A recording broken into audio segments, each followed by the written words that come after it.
Welcome to the Lost and Found podcast. I'm the host, Jacob Alexander, and the goal of this podcast is to promote boldness in sharing our testimonies. Don't look at these conversations as a highlight reel, but more like game footage as we explore the different complexities of the Christian walk. Let's dive into things. Welcome to another episode of the Lost and Found podcast. I'm your host, Jacob Alexander, and I am blessed with a wonderful guest, Kaliana, Lesa. Yes. Ooh. He did it, y'all. Thank you so much for having me. I am honored. Absolutely. The reason why I put so much emphasis on the name is because I know you as Kana, because we're like this for real. We're really locked in. That's gang. But, oh, it's so bad. But no, for real. I don't think I've ever called you Kaliana. Yeah, I honestly don't even know if I introduced myself as Kaliana when I met you. Probably not. Yeah. Probably not. Yeah. You just got blessed with that privilege, so you're welcome. It's really vivid because we went and played Top Golf yesterday, and so that's why I really was like, bang.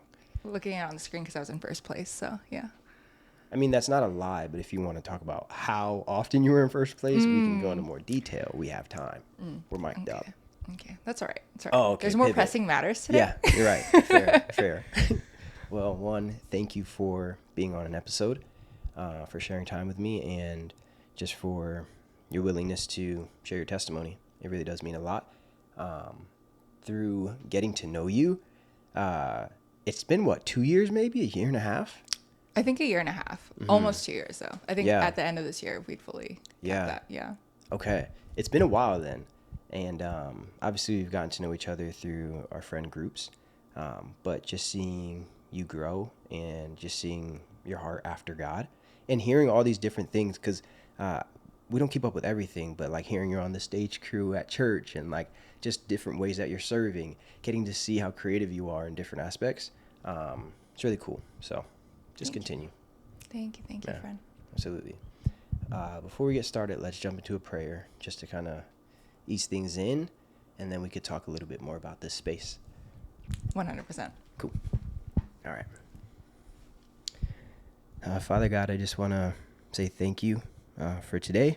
Thank you for yesterday as well. It was a lot of fun fellowship, a lot of winning in Top Golf. So thank you for blessing me with the skill set. Lord, I pray that this conversation is guided by you. I pray that you limit distractions. I pray that you limit any fear, doubt, insecurity. Father God, I pray that you continue to allow these testimonies to strengthen the listeners as well as us in our conversation and our willingness to be bold. Lord, I pray that you just supply a peace for Kana. I pray that you supply a peace for me as well, and that this reaches the ears that it needs to reach. In your name, Lord, I pray. Amen. Amen. Dude, praying always makes me like nervous for some reason. Like on the mic. Does that make sense? Oh, 100%. Yeah. I don't know if we've ever talked about this, but like that's also something I've been trying to grow in. It's just praying out loud, not necessarily just in my quiet time, but praying over others, or even like if it's being filmed or, just in a public space. So it is intimidating. It is. It's like I've gotten to the point where I can pray out loud when it's one-on-one. So when it's like we had a worship night with Hillsong and Oasis. And so, like, let's say, for example, I'm going over and I'm like, can I pray for you? That interaction I can do. But when the pastor's like, all right, guys, like, pray over the youth. And you're like, the whole youth? And like, yeah, who's the nearest to you? And you got, like, 3 people. That I'm still working on, like, building up that confidence to project for multiple. Because when it's one-on-one, I can just kind of, like, we can lean in. Yeah, it's more intimate. But interesting. All right, we're in this place, this wonderful, wonderful abode. Thank you. This lovely home. I've never seen someone take their apartment to like the next level as you and Liv have. Like so you guys can't see everything, but they've painted the walls with like texture. They changed light fixtures. They put Jesus on both of the lights. Yes, baby Jesuses, the little rubber ones. Yeah, he's just securing the home. The table's custom, from my understanding. The chairs are refurbished. Like, you're in your bag. This is cool. Yes. Nah. Yes, it's bougie on a budget. But no, we really wanted to make this a space that people really felt welcomed into, for one, and then also two, just a space where people could really encounter the Lord's presence, but was also really authentic to who we are as people, and then how we express ourselves stylistically. Yeah. But I think also just taking the time to really build out the space together, get creative, was another way for us to just leave our mark on it, and also just continue to grow in our friendship, continue to grow in our faith. I remember we also invited a ton of friends over to help us paint, to help us do the DIY for the table and the chairs, picking out the fabric. So it's just been a super beautiful experience. Yeah. Moving into this area, because I was living in Long Beach, was living in Santa Monica. But we both just knew that we wanted to be closer to the ministry as we both started serving. So just the way that God opened the door for this space was a blessing in itself. It was the only place we applied to. And just the whole approval process in itself was absolutely crazy, but we won't get into that today. Yeah. So yeah, it's just a testament to all that I know that he was going to do in this last year that I didn't have the words for at the moment. So yeah, it's just an expression of all of that. Yeah. Yeah. Well done. It's Thank beautiful. you. And that was very well said. And I will say this is like good stewardship. You know, like he blessed you with this, and like you in return like treated it with respect and honor. Does that kind of make sense? Yeah. Like, yeah. Thank you. Yeah. Also, their couch is really cool, and it can like recline.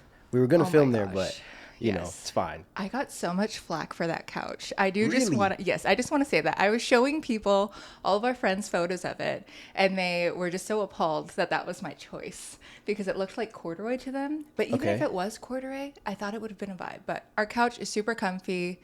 Yeah. I feel like you need to share a photo or something at some point, just so they can see it. In its full glory. But Honestly. anyways, I love my couch. That is all I had to say. Agreed. All good, dude. Yeah, this is probably my favorite. Like seeing my friends' spots, this is probably like my favorite apartment. I feel like so I'm at home. It's just really welcoming. I don't know how to describe it, but thank you. So, jumping in. Speaking of your creativity, speaking of craftsmanship, I like to start with Bible trivia. Okay. I did Bible trivia on craftsmanship. You get me? Because it's like creative. You did all these things, DIY, HGTV. So now we're going to do Bible trivia on craftsmanship. Okay. Some rules. It's multiple choice. This is if good. you don't know, guess. And I asked 3 questions. If you get them all right, probably going to heaven. Can't guarantee. Oh, okay, so I don't get a prize. But a big probably. Dang. Heaven. Do you want your rewards here or? Well, I mean, I was still going to go to heaven whether or not I passed the trivia, you know? Hey, listen. It's not for me to decide. I'm just kidding. I'm just saying this helps your chances. Thank you. Yeah. Thank you. Let's do it. All right. I did not separate these for easy or hard, but we're just going to jump in. Okay. Ready? Question 1. Ooh. These are tough. So you didn't look at them either? What? No. He said, I don't even know the answer to this one. I just skipped the first one. We'll go to question 2. What material did Solomon use to overlay the interior of the temple? Was it A, bronze? Was it B, silver? Was it C, gold? Or was it D, cedar? I would say gold. This is actually crazy. If I do bad on this, I feel like I need to go through different books now, you know, just to refine my knowledge. Yeah. Well, I will say so far, ding, ding, ding, ding, ding, ding, ding. Yeah. Yay. Yes. 1 for 1. Woman of God. Woman of God. Okay. Now we'll go general knowledge. Okay. Who was the king that commissioned skilled workers to build the temple of the Lord in Jerusalem? Was it A, David, B, Solomon, C, Hezekiah, D, Josiah? It was Solomon, no? Mm-hmm. Okay. Hard. That was good. There was kind of a little hint because it talked about it in the question 1. It said something like Solomon, what did he use? So I was kind of like, will she read the context clues? Okay. But well done. Thank you. All right, let's see. I'm going to pivot now. New Testament.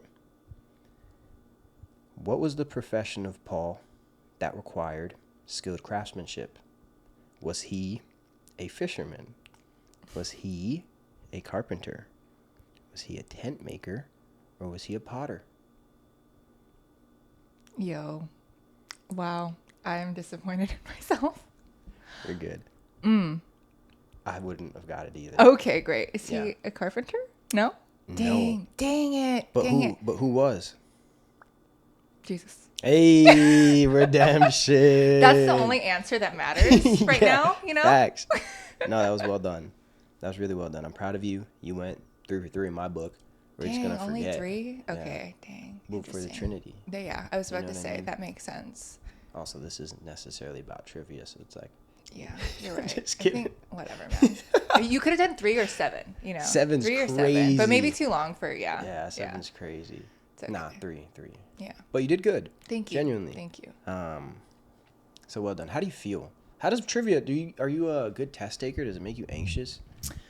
I feel like I'm a pretty good test taker, but I mean, it's different when you're on the spot because trivia is different. You know what I mean? Like you're processing things in the moment. Yeah. Whereas when you're taking a test, like if you're sitting down on a computer or like it's on paper, no one sees you actually going through and processing your thoughts. So I feel like there's less pressure, you know? Yeah. Because no one's for watching sure. you. For sure. So. There's no game shows where you just take a test and hand it in 40 minutes later. Yeah. Fair. SMH. That would have terrible ratings. All right. Jumping in away from trivia, but still on the Bible. I always like to ask what your favorite verse is. Yeah. Yeah. I would say right now, because I feel like there's literally like just so many good ones in general, and it depends on what season you're in, but right now I would say it's Genesis 16:13. And so it says, "This is the name that she gave to the Lord who spoke to her. You are the God who sees me. I have seen the one who sees me." And this verse really resonates with me. One, because it really ties into my overarching testimony. And it's also really relevant to a season that the Lord has just walked with me through. But that verse just really encapsulates the way that God is so invested and intrigued in showing up for us and being fully present. So the verse literally says, "I have seen the one who sees me," but the Lord is also looking back at her. And the beginning also says that he spoke to her. And so God is literally there in her midst. And so that was a really encouraging verse for me in a season where I felt like I was going through things alone. And so it was a reminder, and it's a promise that I like to hold on to when things feel a little bit difficult. And I might feel a distance, you know. So, yeah. Fire. Thank you. That's a good verse. I like that. That's a good verse. I have to commit these to memory. I've been trying to get better at that. Because I'm realizing the importance of just not only going through scripture, but like having it, like having it in a sense, like near and dear, because it does get you through those moments. In a sense, it's like a grounding method or a grounding technique, you know? Yeah. That's a powerful verse. Thank you. Of course. No, and I just want to kind of piggyback off what you said. Like, I agree, because I think before I was really like serious about my faith, you know, I didn't understand really just the significance of having negative thought patterns versus positive thought patterns. And also getting into just the thought or just the concept that those are all enemy lies, like when we have negative thoughts. And so being able to combat that with a promise from God is so much more powerful, and just trying to reframe the way that you see things, the way that you respond, and the way that you show up. But that all starts in your mind. You know? 100%. And you see those practices like you'll see maybe from like a worldly lens, but like I don't know if this word is actually a worldly lens, but like affirmations or things like that. I think you can kind of still make those holy if you want, you know. Like me and one of my boys, we actually wrote out like affirmations that we want to like remind ourselves about ourselves, and we'll send like a screenshot to each other whenever we're like struggling with something, or we feel like where we just need a check-in or whatever. It's like, this is who you are kind of thing. Yeah. It's a really cool practice. And it really does kind of just help you just pivot, you know, like that reset factor. You mentioned that the verse in regards to like why it's so near and dear is that it talks about your overarching testimony. Obviously, this podcast is about testimonies. Yeah. So I'd like to kind of pull from that, but also just start from the beginning. So initial question is, did you grow up in church, or were you someone who found God kind of later in life, or like when and where and how did this spiritual journey even begin for you? Yeah, so I grew up in a Christian household, but I would say that the way that we perceived Christianity was more so from the perspective that Jesus was Savior, but he was not Lord. And so, what I mean by that is, I feel like, while we went to Sunday service every single week, and, my family also did weekly Bible studies as well. That was really the only space that we made time for the Lord. I didn't ever feel like I fully experienced an encounter with the Lord at a young age, or even in like younger adolescence. And to me, it was really more so like, hey, if we're going to church on Sunday, if we're doing these Bible studies, I'm opening up my Bible, like, this is my sacrifice to you so that I can still make it into heaven. So I didn't really see any value beyond that. It was more so like, I'm just doing this to check this box to Yeah. make sure I'm good, Yeah. but I'm still going to continue to live my life however I live it, as long as I'm, just at least meeting those standards and those expectations. Yeah. But I also feel like, so we grew up in a stricter Christian household as well. And so I think another facet to that would just be, for me and my brother. So I just grew up with my other brother, so it was just us two. But me and him both just kind of saw that as another way for our parents to exercise control over us at that time, and just to kind of keep tabs on us. So I always knew who God was. Like, I knew of him, but I had Yeah. never fully experienced him through relationship and got to deepen that. So I feel like, yeah, we didn't have a relationship yet. Yeah. And that relationship couldn't have been built until we had experience together. Yeah. Does that make sense? 100%. Well said. Thanks. Yeah. That's interesting. You were mentioning how, like, it was something that was there. So then, in regards to like for me, I remember I grew up in church as well, and I saw my mom, in a sense, like how she practiced. So I saw her relationship with God, and that intrigued me because I'm like, you take this like for real, you know, like the way that it was kind of felt similar for me too. It didn't feel like I had like these like big aha moments or anything like that. It kind of felt like maybe Old Testament practices where you do Yeah. this thing because you did this thing wrong or because you want to be seen right by God or whatever, but like you're just doing these actions rather than building that relationship. But I did see my mom like wake up at 4 a.m, like Wow. reading the Bible, like literally she would try to memorize like chapters at a time. Like I bless her. she was locked in. I think probably to this day she still does it. She had the same devotional. Mine was for His Highest, by Oswald Chambers, I think. And but long story short, I got to see like that. Did you get any, like, in a sense, just like learning through how your parents approach God? Because since they're more mature, Yeah. if they're raising you in church. Yeah, I get what you're saying. I think so. Kind of piggybacking off of what I initially said, though. I think that's how like a relationship with God was modeled to me. Like that was my perception based off of how they practiced. Okay. So same thing, like first thing that they did in the morning, but I think I just wasn't seeing God move in my family's life or in my life just yet. And so I feel like that experience honestly didn't come until this like last year and a half. So yeah. Does that make sense? Yeah, it does. Okay. Yeah, for sure. And it's always interesting hearing, like, I think sometimes people will be like, oh, if you grew up in church, like you had it easy and you already had this. It's like that relationship still wasn't there. You know what I mean? Like you still had to make that decision for yourself. You still have to Yes. like let your flesh die and figure out what that means and learn by scraping your knee probably. Like it's just part of it in a sense. Yeah, and I think too is like when you're younger as well, like the same concept of like you can bring the horse to the water, but like you can't make them drink. So I think until you fully like understand like why am I opening up this Bible? I'm not gonna go deeper. Like I don't have a yearning to understand who he is at like a deeper level. So I think it was just more focused on the action. We never had really conversations about heart posture, or like the purpose behind what you're doing. Why are we doing these things? Like yes, we're reading the Bible every day, but like what's the end goal in all of that?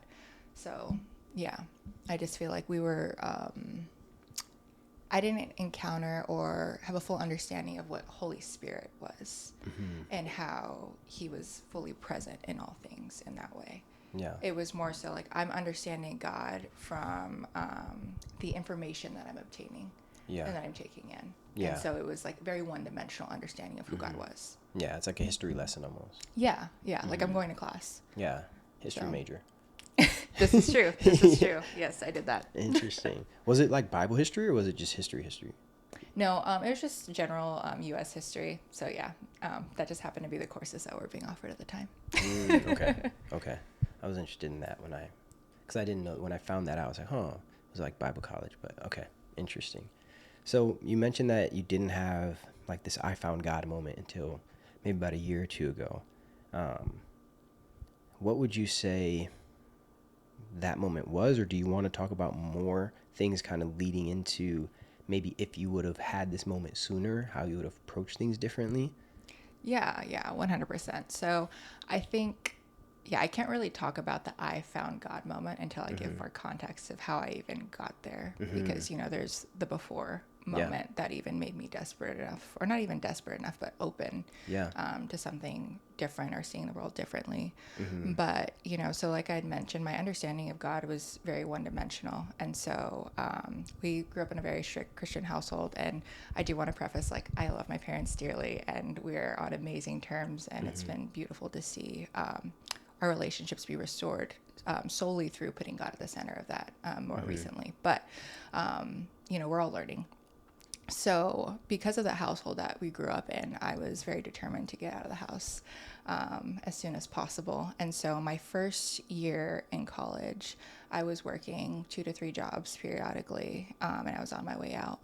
And I ended up actually getting pregnant within the first 4 months of attending college. And I was completely distraught because obviously, even though my understanding of God was not skewed, but I didn't really, not everything fully resonated with me at that time, but I still knew what the Bible said about, abortion. And I knew that it was looked down upon. But at the same time, because of the way that I was living, I was also like, this is my first year in college. This is the beginning of my life. What do I do? So I let things play out for those first 4 months. But over that period of time, I felt like there was more conviction that was building in my heart. And at that time, I wouldn't have described it as conviction. But I just felt like a heaviness, like a guilt in the thought of even moving forward with the abortion. And that honestly was because until you're actually pregnant, you're not going to ever fully understand what that experience is like. And so there was an acute awareness that there was something else that was being grown inside of me. And as much as I was a part of that thing was also a part of me. But I also knew that we were two separate beings. And so there was just this new like depth and intimacy in the way that I perceived that. And so I knew what I was actually doing if I decided to move forward. And so it took me a long time to come to that decision, but I ended up having the abortion at the 4-month mark, just because, one, honestly, like the fear at that moment of other people's perceptions, what my future looked like at that time, and also, what my parents' response would be at that time, that outweighed the guilt that I would have faced after the fact, and I was willing to deal with that in the moment. But nobody knew about it for an entire year. And then I actually had one of my friends at the time take me to go and get the surgery done. That in itself was also just crazy because, so at the time I was going to UC Riverside, and I kept putting it off. And then I almost wasn't able to have the abortion because if you wait so long, there's certain doctors that actually won't perform the surgery because of how far along you are. And so like that moment and self-realizing that, like that even more so convicted me, and it just made me feel more shame. But because of that, we had to drive out to LA. So I drove from Riverside to LA, and I was only on campus 3 days out of the week. And then the remaining 4 days, I had to be back home. just because that was, my parents' requirement and allowing me to be on campus. So I remember waking up super early. My friend drove me to the surgery. And the night before, you actually have to go in and get dilated. And so it's super painful. But I did that, and then, just really kind of sat in all that I had accepted that I was going to move forward with. Woke up the next morning and went in for the procedure. They put me under anesthetics and everything. And then as soon as I got out, I had to be back at my parents' place. But I just remember us driving. It was about an hour and a half to 2 hours back home. But like, I remember us just like driving in silence because it all just like set in. I knew what I had done. And then as soon as I arrived home, my grandparents were actually there, just visiting spontaneously, and they wanted to go out to dinner. So I had to hurry and get ready. So I went in to use the restroom really quick. And when I went to use the restroom, there was still remaining tissue that they hadn't removed from the surgery. And so like when that happened, I lost it. And I was like, wow, I'm so sorry, God. Like, and so at that time, I wasn't ever actively praying. Like I had said, it was just like, as long as I read, as long as I do this here and there, like we're good. But I wasn't really praying with intention. And in that moment, I was like, actually, like, no, Lord, like, I'm so sorry. I know that you are the best father that my child could ever have. But I understand what I have done. And so like moving forward, I'm not going to let this moment be in vain. Yeah. But even in that, I don't feel like my perception of what I had done made me take on this mindset of living in shame still.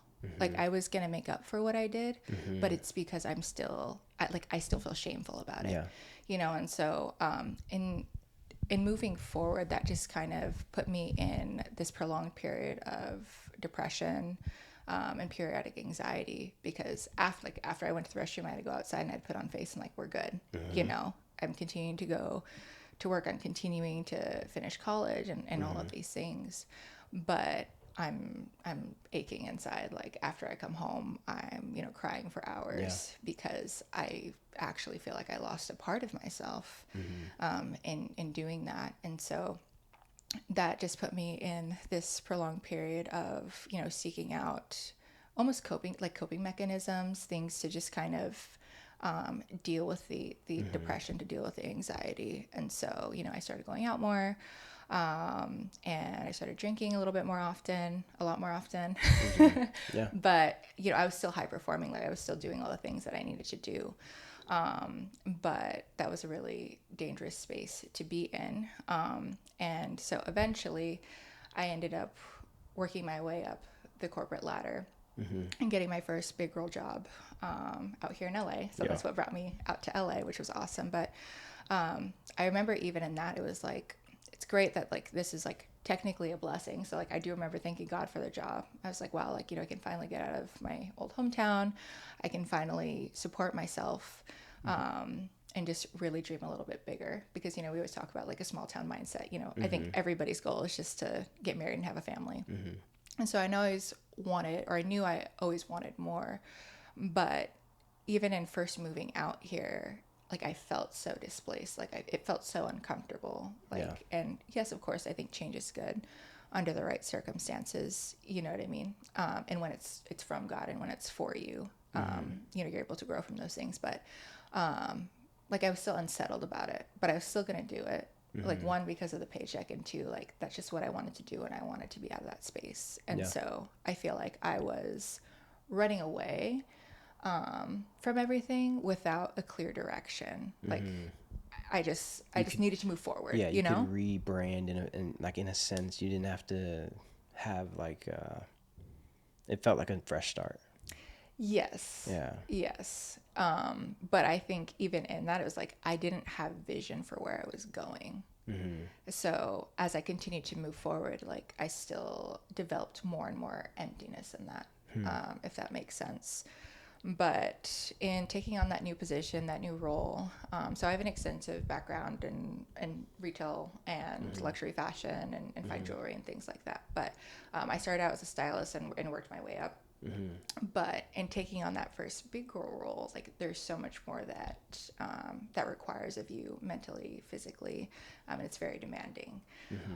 So I ended up working, 60+ hour weeks because I was responsible for everything, But I remember getting to a point where I was experiencing like heightened anxiety. But because I didn't really have confidence in the person that I was when I was coming into that space. And at the time, I didn't have language for it and I didn't understand why. Because on paper, like it makes sense. Like these are all good things, technically in life. I moved out, I can support myself, great. Yeah. I'm acquiring new skills professionally. I'm getting into these more significant rooms and I'm getting validation for that. I'm getting recognition for that. So like, why am I experiencing this? Because clearly I'm qualified, but I still hadn't healed from my past. I knew what happened, like I acknowledged it and I moved forward, but I didn't evaluate the experience. Yeah. And so I was moving forward as like a crippled version of myself, not able to fully be present because I didn't even know like who needed to be present. Yeah. Does that make sense? Like, yeah. Like I was not my full self. Yeah. And so, I started to develop just like really heightened anxiety, like to the point where I would have one-on-ones with my team members in a conference room.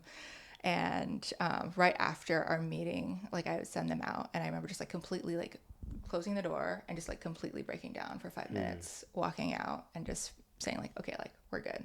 Yeah. And I would wake up in the mornings and just like, if I did not just force myself to go, like there was no going. Yeah. So how would I say this? Like at that point, honestly, like life didn't really have purpose for me. Yeah. So I realized that all the things that I was striving for and just trying to be successful and getting away from my previous experience, my previous situation wasn't everything that I thought it was going to be.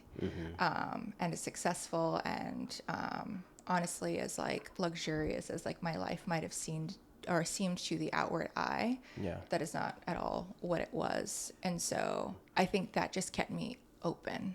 I was like, I knew that there was more. Yeah. And maybe not even like I knew that there was more, but if there was anything more, I was definitely open to it, is how I would put it, because I felt like I'd hit the ceiling where I was at, and the way that I was doing things was not working. And so, oh, sorry, go ahead. I was gonna say, the way I've kind of heard that described is like, for example, and this could be a good analogy, it could not be, but it's basically like you have a house and there's a room on fire, but instead of like addressing the room on fire, you just closed it and you're doing renovations everywhere else. Yeah. But it's like, that's like, those renovations are great. You get me? Like, bathroom looks great, but like this room is on fire and it's burning, and eventually it's going to impact it's everything going to else just continue to consume. Exactly. Yeah. Yeah. You also touched on like, you had the anxiety, you would have the meeting, and then you would like go on your own, process, have a panic attack, just deal with like an array of emotions, put on a brave face, go and do it. You mentioned going through just the abortion and handling that on your own with like one friend knowing and carrying that and not telling anybody. Brave face again, putting it on. So like you're just carrying, Yeah. just carrying, and it gets heavy. You know what I mean? But yeah, you're a very strong woman. And I just want to let you know that. But thank you. Yeah, I noticed that kind of correlation of just carry. Yeah.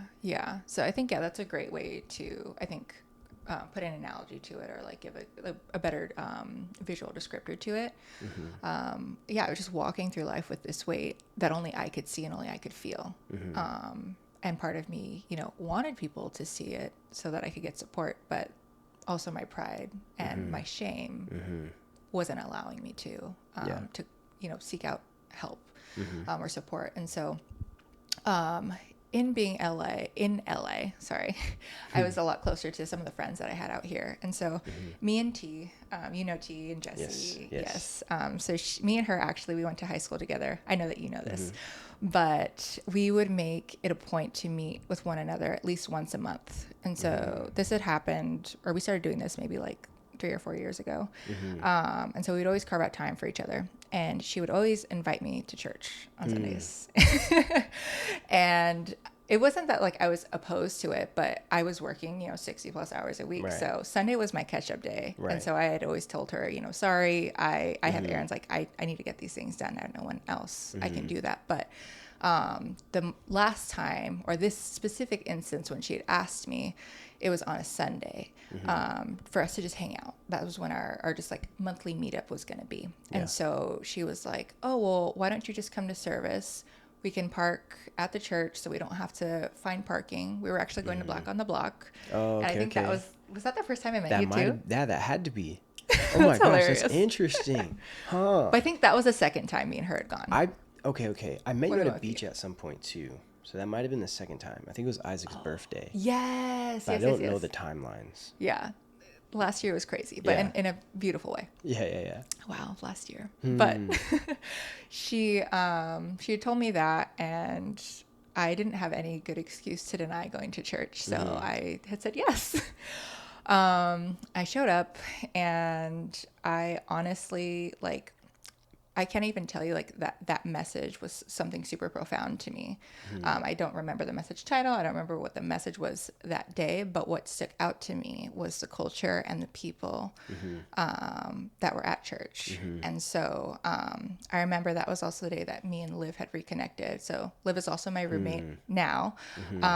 But that was just really the beginning of God connecting me to a lot of people that were going to begin to heal, that were going to begin to support me in this journey that I was going through.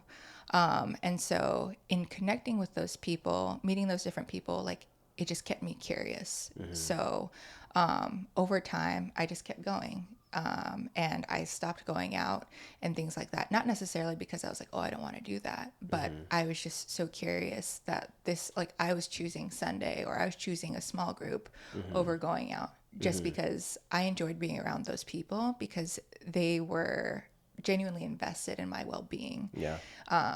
And even though that sometimes, they would share certain struggles that they're going through, they were still able to walk through life with this, indescribable joy because of the certainty that they had and who they believed in and what they believed in. Even if I wasn't fully like, even though I didn't have like a full buy-in at that moment, it just kept me going. And so, over the next couple of months, I'm meeting different people. I'm expanding my community. God is putting people in my life. I met a couple of amazing people that I call family now. If they know, they know. But I was sharing my story of, just like my struggle at work and how bad my anxiety was getting. And so, like I told you, the conference room breakdowns, I was having panic attacks. There was also one time, like I literally had to like walk out on a break. It wasn't even my break. I mean, I could take breaks when I needed to take a break, but I remember just like walking to my car, and I had a whole crying session in my car. So like it was getting that bad. And so I was sharing with my community at church, and I started to just see how they approach things. They approach things with prayer. They approach things in community, going to your word, reading your Bible. And so I decided, like I'm going to start praying about this. Like what should I do? Because I feel trapped, but at the same time, this is what's paying my bills. This is how I found my identity for the past year. Yeah. And what am I going to do? Because I can't support myself if I walk away from this. So like, what are my options, and what do you want me to do, God? Because if you're moving these people's lives, I want to see you do it for me too. So there was an option for me to take a leave of absence. But honestly, like I was nervous, one, that I wouldn't be able to come back after the leave of absence. But also two, I was struggling with accepting that I had an anxiety problem and a depression problem, because last year, if I was talking to you about this, I wouldn't have even described it as depression or anxiety, because I felt embarrassed about that.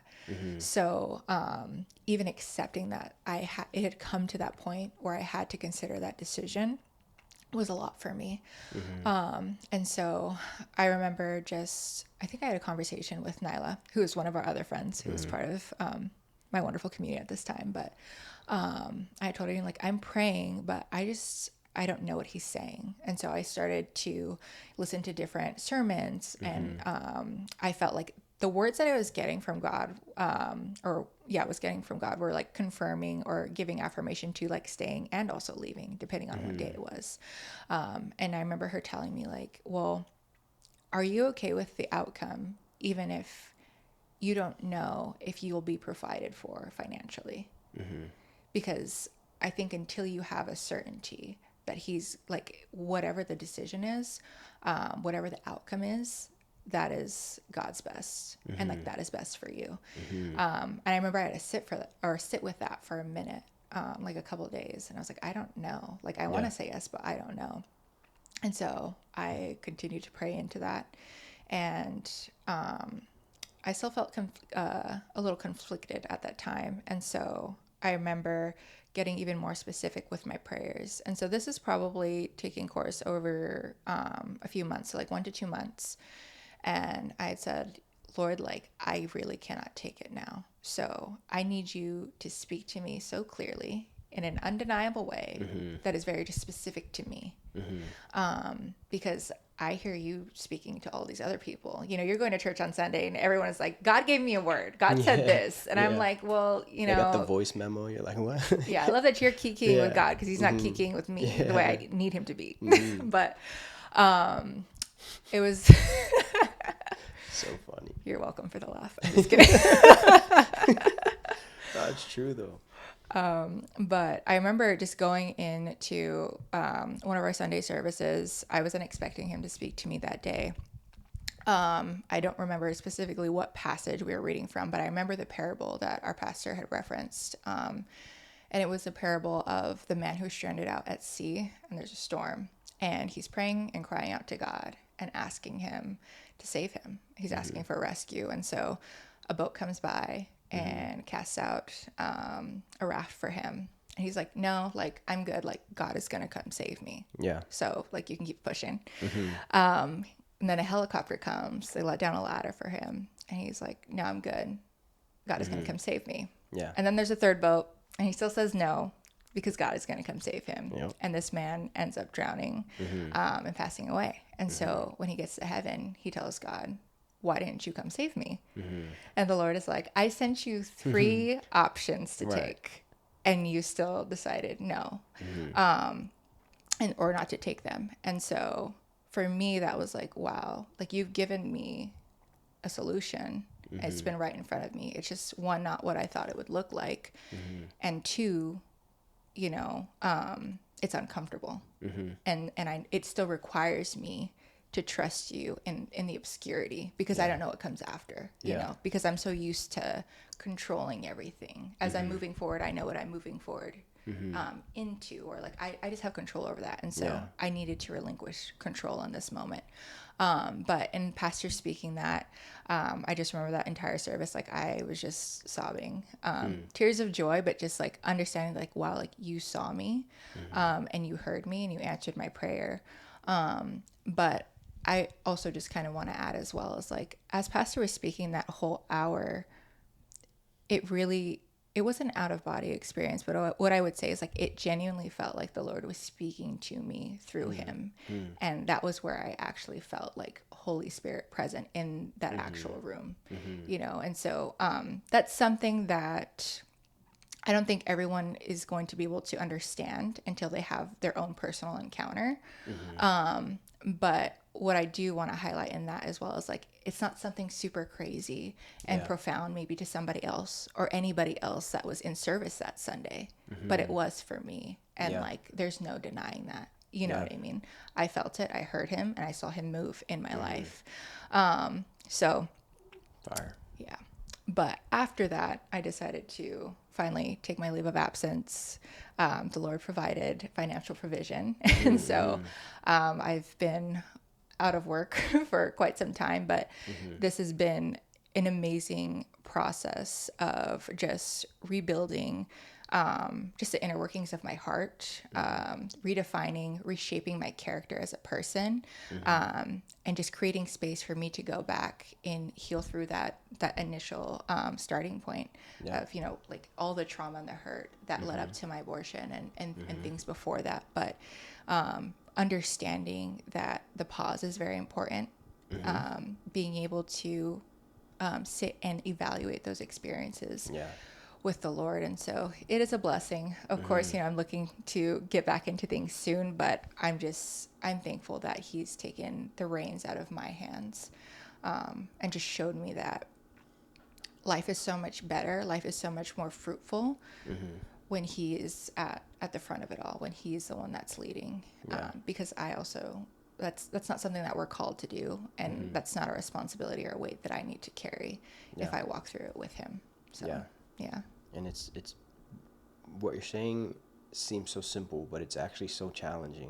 You know what I mean? Because it's like, one, especially when dealing with anxiety, control, in a sense, is like medicine, right? If you have control, there's nothing to be anxious about. Because you know it's going to happen. Because you know it's going to happen. Clear. Boom. That's why you want to rely on control.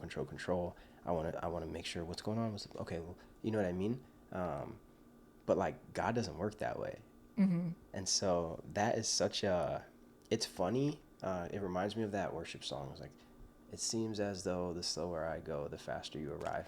Oh my gosh, sorry. That is literally one of my favorite songs right now. Yeah. Wow. Sorry. Okay, I'm going to let you finish your thought, and then, then I'll get into that. No, you're chilling. Yeah, I was going to say, it just reminds me of that. Like, sometimes it's literally the exact opposite of what we think we need, right? You're anxious, so you think you need control, right? Yeah. But like, you literally just needed God, and you needed to just let go of the reins.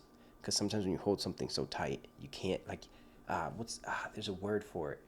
It's like, if you hold something, I don't know the analogy, so I can try to come back to it. Okay, that's okay.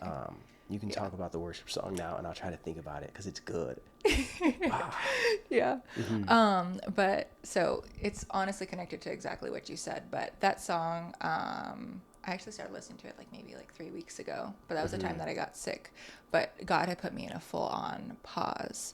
And so I think it just reminded me that, you know, in moving so fast through life, I'm missing him in all the details. I don't need to be in the details because he is already there. But I'm not going, I'm moving so fast and I'm moving towards who knows what. But it's taking so much longer because I'm not present in the things that he has right in front of me. Yeah. You know, so yeah. Does that make sense? Yeah, it does. Yeah. It's fire. Again, the stillness, it's Bible. Be still. It's literally Bible. It's just so hard.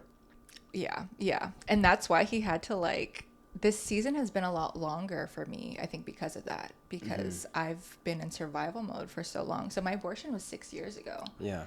You know, and the other day when we had talked about doing this, I was like, I actually need to think about when this all started. And so that's absolutely crazy to me because it was 6 years of hurt and pain and trauma and shame and insecurity that I've had to work through in this period of time. But he's been healing that in this past almost 2 years, which is crazy how he's expedited that, you know? But yeah.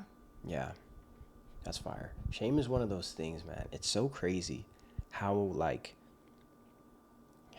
crippling shame can be, right? And I was having this conversation in my men's group, and it had to do with shame, and I was confusing shame with conviction, you know? That's good. Because once you have your come to God moment and whatnot, there's also a level of conviction that hits you as well when you're not operating correctly, right?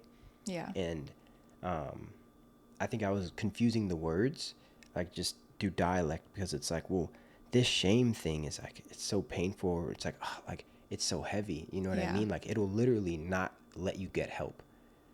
It's holding you crippling. back. It's crippling. It's holding you back from just getting help. Yeah. And again, it seems so easy.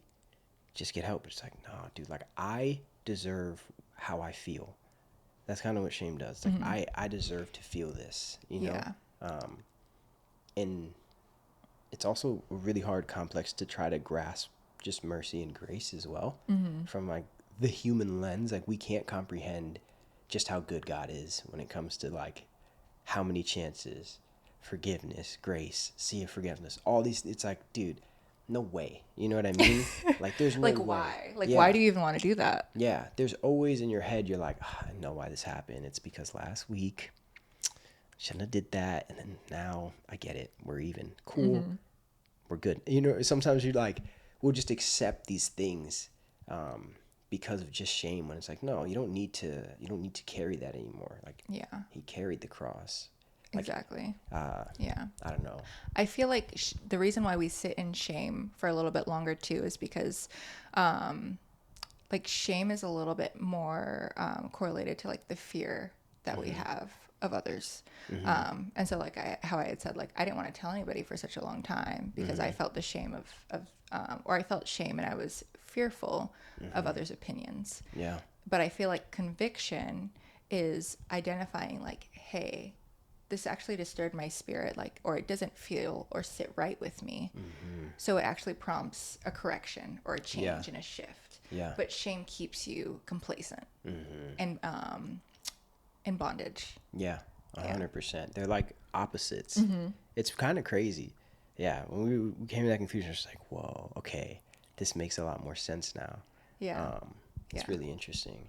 So glad to see you're on the other side of things and like growing and just maturing and figuring it out and allowing God to just like not having the answers, but allowing God to just reveal things to you when the time is right. Yeah. Yeah. I have so much confidence in your future and like what's going to happen career wise and all of that just by knowing you and your work ethic and like your abilities. Trust you're good. You're super young. You have plenty of time. Thanks. You're chilling. Enjoy this season. You know, sometimes you forget, but like this season's kind of peaceful. If you remove some of the uncertainty, it's like you have time.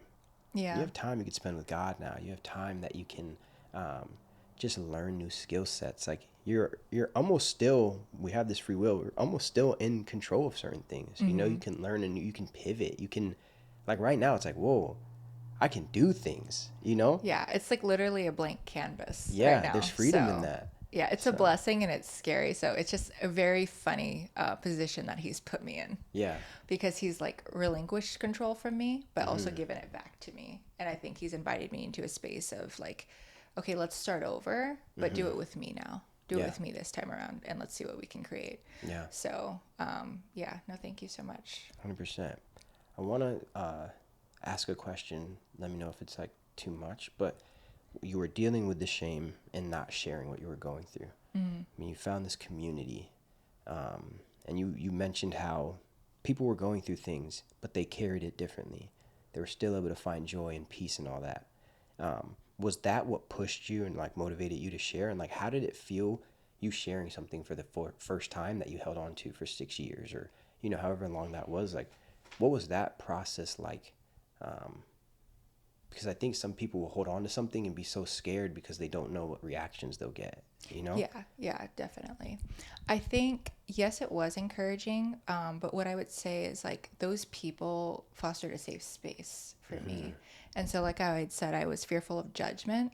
I think that in their character and their disposition, they showed me that, like, hey, even though like, I am human, you know, I still believe in God, but I'm going to go through these things, but I have an assurance in, you know, what is to come. Like, I know that regardless of how long this process is or however long this pain is going to be, he has something better for me on the other side.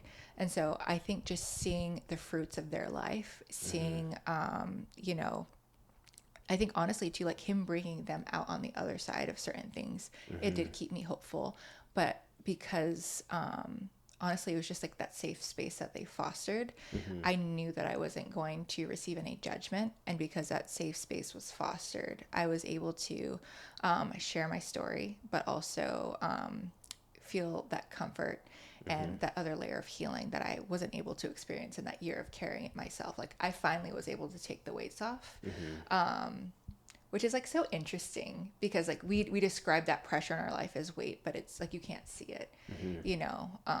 So yeah, it was just a very it was a liberating experience, I would say, but it also just, I think, gave me new perspective. And laying that down, I was able to see the world differently, and just finally start to dream again, I think, to be Yeah. honest. Yeah. Yeah.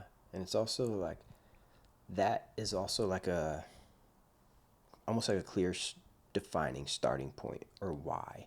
You know, like sometimes in faith, it's like, find your why. You know what I Yes. mean? Yes. And I think through sharing those things and feeling the support and having people back you in that way, it's like, okay, I can move on from this now. Like I know this is still part of me and my story, but like I can let it go now. You know, it's a weird thing because it's almost like a boom, like turn right here. You know, Yeah. Yeah. which is cool. So No, interesting. definitely. Yeah. Yeah. What would you say you're most proud of in regards to like you in this season, um, and like this journey of like getting here? Like, what would you say you're most proud of? Honestly, I would say right now, I am proud of the fact that like the things that the Lord is revealing to me in my life, like the areas of opportunity that are still being worked on or still under construction, like those are things that are deeper within me. Yeah. Those are things that have to do with the way that I see the world still, or perceptions, and honestly, my why behind things.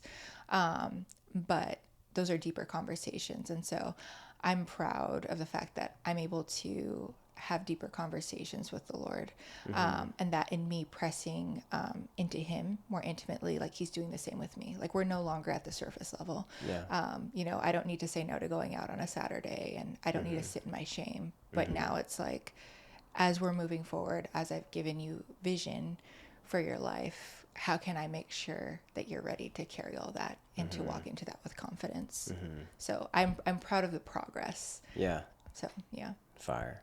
I like that. I'm proud of progress. Just sounds good too. You Yeah. know, that's dope.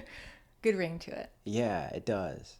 In regards to just giving advice, like to the audience, like let's say there's someone struggling, even with like that same decision that you made, right? Like from the outside looking in, I don't know how to speak on that, but like you, in the same way that it is such a heavy topic and like thing to discuss, you have a lens that is so much more relatable. Is there any maybe advice or just something you would tell someone, whether they're on the other side of it, deciding what they want to do? Um, is there anything that you would speak on? Yeah. I think definitely like identifying the safe spaces in your life. So like if this is actually like a weighty decision for you, like identifying the safe spaces, the safe people in your life to have an open conversation. And of course, like it is a weighty decision. I have my strong opinion on it now, and I know what the Bible says. But I honestly, like, I tell my story so that people don't have to go through that, or they don't have to make that decision. But honestly, like, just getting really honest with God. And if you don't pray and if you don't read, like, that is okay. But getting in that space, and just really asking Him, like, hey, like, can you comfort me in this? Yeah. Can you shed some light? Can you shed some insight into this? And give me a peace about moving forward? Yeah. Because it is hard, and like you feel like the weight of the world is on your shoulders because you don't know what's in the future.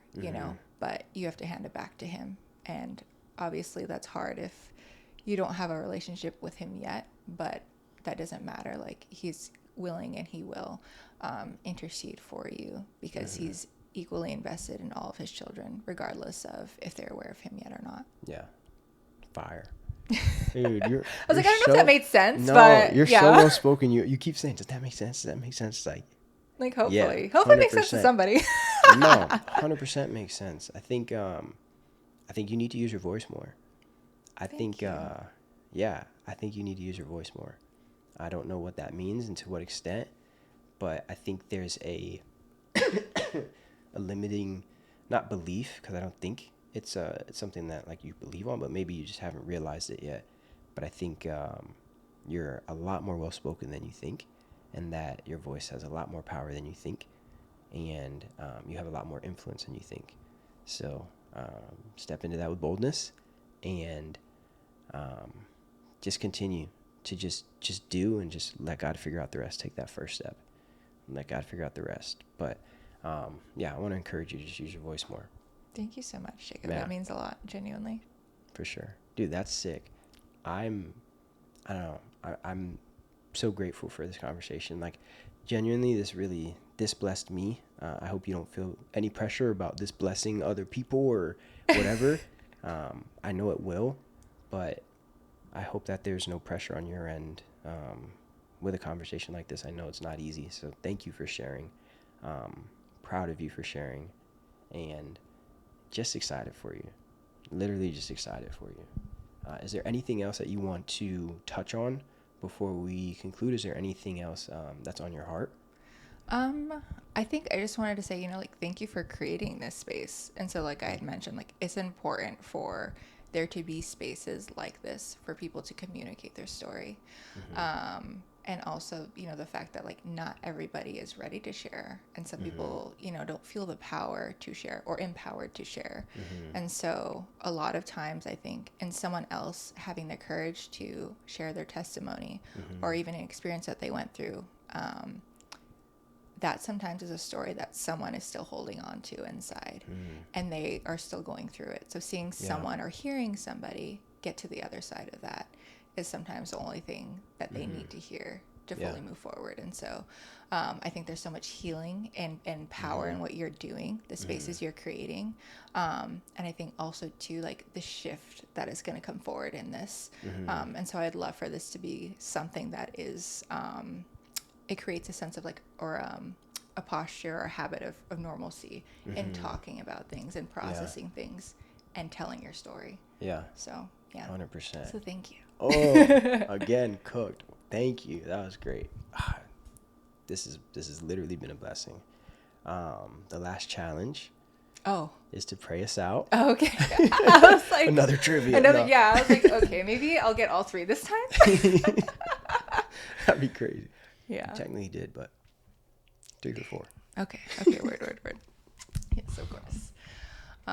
Thank you so much, Lord, for just the environment that you've curated for us today, Lord. Thank you so much for preparing both of our hearts to show up today, to be vulnerable, open, and honest, God.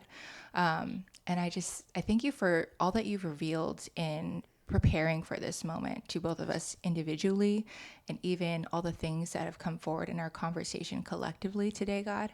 And I just pray that if anything, just our stories and our conversations, as they move forward, Lord, I just pray that that would just bless somebody, God. Whoever it's meant to touch, God, I pray that it would touch that heart, Lord.